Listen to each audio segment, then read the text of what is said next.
All right, let's continue on right here. Some other big stories that we are following for you, especially when it comes to this Sunday. We're talking about the Daytona 500, easily the biggest race of the year for NASCAR, and it's about to get even bigger because there was speculation all week that President Trump would be attending. Now there is more reporting on this. Look at from Jerry Jordan of Kicking the Tires saying, look at this, what he captured, President Trump's helicopter Marine One being offloaded from a support cargo plane at Daytona ahead of the visit to the 2025 Daytona 500. So that's a big assurance there that this will be happening for President Trump. Once again, remember back in 2020, he came and had that moment of Air Force One landing at Daytona. And also Joe Concha with Fox News saying Trump attending the Daytona 500 on Sunday, another political layup, just as the Super Bowl was. So, yeah, a lot of big talks to talk about when it comes to NASCAR and the Daytona 500. But we want to get a little bit more of the buzz that is going on right now at Daytona. So let's go out right now to Daytona. That is where we find Fox 35 Orlando's Manny Martinez. Oh, it is the sights and the sounds of the big Daytona already happening on this Friday. Manny, how you doing?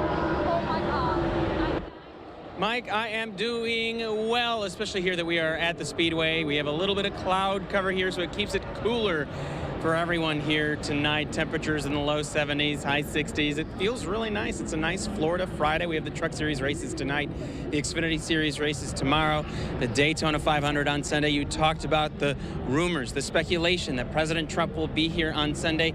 I'll add some more fuel to that fire. That is that the FAA has cleared the airspace for the Secret Service and for Air Force One here in this area. But again, we don't have that confirmation just yet from the president and his team. But another thing here that we're looking at for Sunday at the Speedway, and this is twofold, is that security is going to be ramped up. The Speedway has told us this for the past couple of days. The announcement came this morning.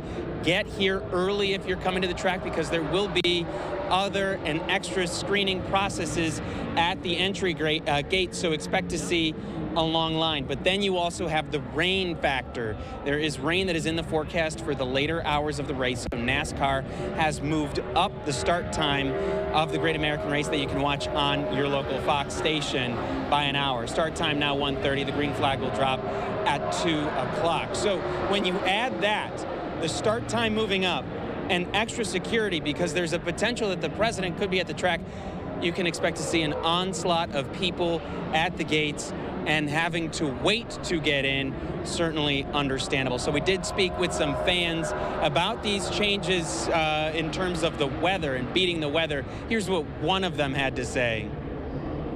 Sit there and just hope we get all 500 miles in. Because, you know, we make a big trek down here, we spend a lot of money. You want to see 500 miles of racing? Thank God they moved it up. You know, if rain's coming in at 6, we should be done, and we could be on our way home. And this is now 2 years in a row where rain has in some way, shape, or form impacted the Daytona 500.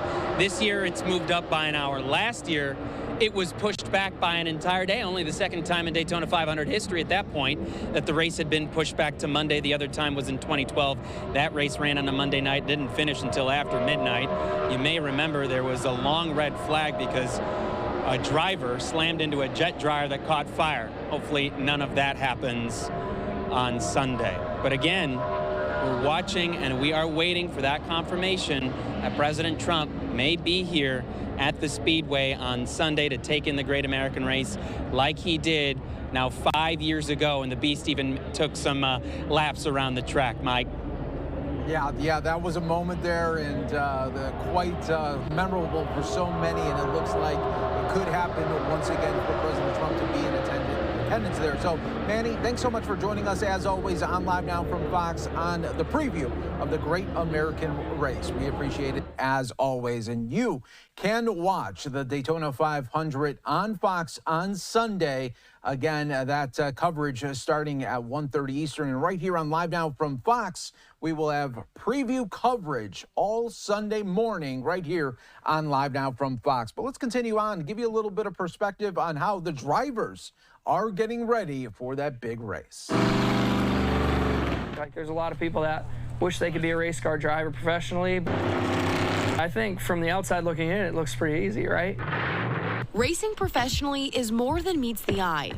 Ryan Priest, the newest member of Brad Keselowski's team RFK, says fans only see race day and that there's a lot of prep that goes into it. It has really pushed me more than I think I've ever been pushed. You have to eat well. Protein powders, protein pancake or whatnot, oatmeal. Constantly hydrate your body. I use a supplement or an electrolyte called BioSteel, which I think a lot of runners use that as well. And work out. They're high intensity, keeping my heart rate around an average of 165 for about 45 minutes at a clip. Ryan says he burns around 4,000 calories after driving for 3.5 hours, so he needs to have energy and be ready for a long day.